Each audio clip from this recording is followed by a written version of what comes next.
آج بریل کا عالمی دن ہے اور یہ دن لوئس بریل کے یوم پیدائش کے طور پہ منایا جاتا ہے۔ یہ دن خصوصی افراد کے حقوق کے قانون، آنکھوں کی بیماریوں کی شناخت، روک تھام اور بحالی کے موضوع پر یہاں گفتگو ہوتی ہے۔ بریل کا عالمی دن ہر سال بریل رسم الخط کے موجد لوئس بریل کی یاد میں منایا جاتا ہے۔ تو اس پہ بات کرنے کے لیے ہمارے ساتھ ایک بہت ہی اسپیشل گیسٹ موجود ہیں، مہوش ناصر۔ ان کو ہم ویلکم کرتے ہیں۔ مہوش السلام علیکم، گڈ مارننگ، اور کیسی ہیں آپ؟ خیریت سے ہیں؟ اچھا، میں اس زبان کے استعمال کے حق میں تو نہیں ہوں، امپیئرڈ اور یہ ساری چیزیں، ٹھیک ہے نا، یہ دنیا کہتی ہوگی ویژولی امپیئرڈ، ہمارے لیے تو آپ اسپیشل ہیں، اور اس لیے بیکاز ہمیں جو اللہ تعالیٰ نے صلاحیت دی ہے، ہم وہ صلاحیتیں آپ کی پہچاننے سے آ رہی ہیں جو آپ جتنے اسپیشلی ایبلڈ ہیں۔ تو اب مجھے ذرا یہ بتائیے، بریل کا یہ عالمی دن کیا امپورٹنس ہے بریل کی اسپیشل پرسن کے لیے، خاص طور پہ کیونکہ اس سیگمنٹ آف سوسائٹی کو لوگ جو ہیں ہمارے معذرت کے ساتھ وہ اتنا اسپیشلی نہیں دیکھتے، تو بریل کس طرح انیبل کرتا ہے ہمارے اسپیشل پرسن کو کہ وہ بھی اس صف میں آ کے کھڑے ہوں؟ دیکھیں، یہ لوئس بریل نے 1829 میں اس سسٹم کا ایجاد کی تھی اور باقاعدہ متعارف کروایا اور کوشش کیا کہ سوسائٹی ایکسیپٹ کرے، اور افسوس کی بات ہے کہ ان کی لائف میں بھی ایکسیپٹ نہیں کیا گیا۔ 1952 میں ان کی ڈیتھ ہوئی،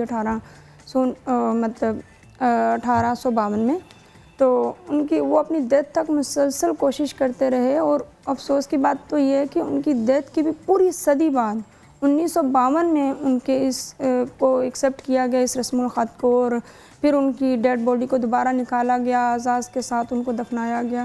تو یہ آج کی بات نہیں ہے، یہ تو شروع سے ہی خیر یہ ناانصافی ہر جگہ پر اور ہر دن ہوتی ہے کہ اسپیشل پرسن کو اپنی جگہ بنانے کے لیے نہ صرف اپنے رسم الخط کے لیے بلکہ اپنے حقوق کے لیے اور قدم قدم پر لڑنا پڑتا ہے۔ اگر اس کو سوسائٹی ایکسیپٹ کرے، حکومت ساتھ دے، تو دیکھیں ابھی جس طرح میں نیچے آ رہی تھی تو لفٹ کے باہر اپ اور ڈاؤن کے ساتھ بریل میں بھی اپ اور ڈاؤن لکھا ہوا ہے۔ جی ہاں، ہم لوگوں کو مشکل نہ پڑے۔ ہمارے ایک کولیگ ہیں بلائنڈ، تو وہ میرے ہسبینڈ کو فون کر کے کہہ رہے تھے کہ میں اے ٹی ایم کیسے یوز کر سکتا ہوں۔ ابھی آپ دیکھیں کچھ اے ٹی ایم جیسے میزان شاید یا ایک دو اے ٹی ایم کے بریل میں لکھا ہوا ہے اس کے اوپر، تو بلائنڈ یوز کر سکتے ہیں، لیکن وہ اب جو ٹچ کا سسٹم ہے وہ بلائنڈ کیسے کریں؟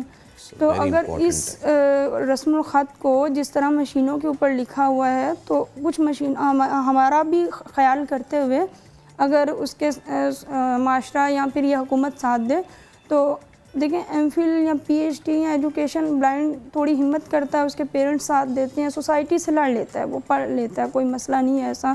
میں ایم فل ہوں، کئی پی ایچ ڈی ہیں، دیکھیں ابھی تو ماشاءاللہ جج بھی ہیں، اور عالمی سطح پر بھی بلائنڈ لوگ بہت آگے آ رہے ہیں، پاکستان سے بھی۔ تو ہم اپنی جگہ تو ایجوکیشن حاصل کرنے کے لیے تو کر سکتے ہیں، لیکن سوسائٹی میں جگہ بنانے کے لیے ہمیں بہت مشکل پیش آتی ہے۔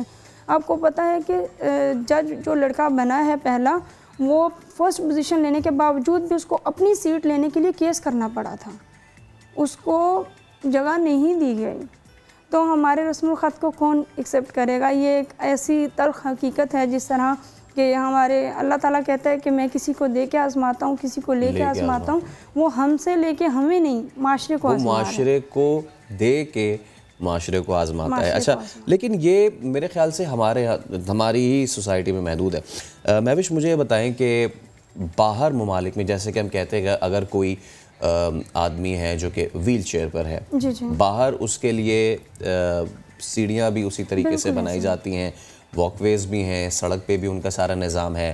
ہمارے یہاں بڑے بڑے اداروں میں اس طریقے کی سیڑھیاں نہیں ہوتی کہ جس سے وہ آرام سے اپنی ویل چیئر سے موو کر سکے۔ Same going with the Braille رسم الخط، کہ ہمارے یہاں بھی اس کو ایکسیپٹ کراتے اب مجھے یہ بتائیں کہ ہمارے جو بچے ہیں ان کو کیا مشکلات پیش آتی ہیں جب وہ ایگزام دینے جاتے ہیں، اور کیا اب جیسے کہ زمانہ اتنا آگے جا چکا ہے تو کیا ضروری ہے کہ ہم بریل پہ رہیں؟ کیا کمپیوٹر، کیا لیپ ٹاپ، کیا ایپس ہماری اس میں مدد نہیں کر سکتی؟ دیکھیں، میں بتاؤں کہ جب میں نے میٹرک کے ایگزام دینے تھے تو میں نے 9th کے بھی بورڈ کے دیے اور 10th کے بھی۔ 9th کے لیے تو میں نے ہاسٹل میں ہم لوگ رہتے تھے، اور سائٹڈ بندی کا اپنے ساتھ انتظام کرنا بہت ڈیفیکلٹیز کا سامنا تھا مجھے، لیکن میرے ایک ٹیچر کی مدد سے 9th کی رائٹر کا ارینج ہو گیا، میٹرک میں نہیں ہو پایا۔ تو تو ہم لوگوں نے پھر احتجاج کیا کہ بھائی جب ہم جس سسٹم کے تحت پڑھ رہے ہیں ہم اس میں ایگزام کیوں نہیں دے سکتے. جب بورڈ سے رابطہ کیا تو انہوں نے کہا کہ آپ کے پاس پرکنگ مشین نہیں ہے. پرکنگ ایک مشین ہوتی ہے بڑی ٹائپ جس سے ٹائپ کرتے ہیں نا ٹائپسٹ کی طرح سے, تو وہ ہمارے پاس وہ نہیں تھیں. تو انہوں نے کہا کہ آپ کے پاس ہمارے پاس 27 لائنر 4 لائنر ایک کٹ ہوتی ہے جس کو یوں کھولتے ہیں, اس میں پیپر لگاتے ہیں, بند کرتے ہیں اور ایک ہلکی سی سوئی اور اوپر پکڑنے کے لیے بنا ہوتا ہے, اس کے ساتھ ٹک ٹک ٹک کر کے لکھتے ہیں. تو اس کو بریل اور اسٹائلس کہتے ہیں لکھنے والے کو, یا پھر قلم بھی آپ کہہ سکتے ہیں. تو وہ تھی, انہوں نے کہا کہ آپ مینج نہیں کر پائیں گے. ہم نے کہا کہ ہم کر لیں گے, ہم آدھا پیپر کر کے آئیں گے لیکن ہم دیں گے, ہم بریل میں دیں گے. ہم لوگوں کی محتاجی افورڈ نہیں کر سکتے. رائٹرز کا ارینج کرنا, پھر ان کو ہم پے بھی کرتی تھی, پر پیپر پے کرتی تھی, کھانا پلانا الگ ہوتا تھا. ظاہر ہے کہ میں پیچھے گاؤں سے بلونگ کرتی تھی, پیرنٹس اتنا زیادہ افورڈ نہیں کر سکتے تھے. تو ہمیں پتہ ہے کہ ہم لوگوں نے اس وقت میں کس قدر مشکل سے جگہ بنائی اور اپنا دیا. لیکن آپ نے اپنا مقام بنا لیا. بالکل ٹھیک ہے مہوش, بہت شکریہ, thank you so much for coming. کیونکہ آپ کو بلانے کا مقصد کہ ہم لوگوں کو نہ صرف یہ اویئرنیس دیں, ہائی لائٹ کریں ایشو کو کہ ہم اگر ہمارے پاس اللہ تعالیٰ نے ہماری ویژن کے مطابق سب کچھ دیا ہے اور کچھ لوگوں کو نہیں دیا ہے, تو ایسا نہیں ہے کہ وہ بالکل بھی ایکول نہیں ہے. اب ہماری یہ ذمہ داری ہے کہ ہم کس طریقے سے انہیں بھی اپنے ہم پلہ لے کے آئیں.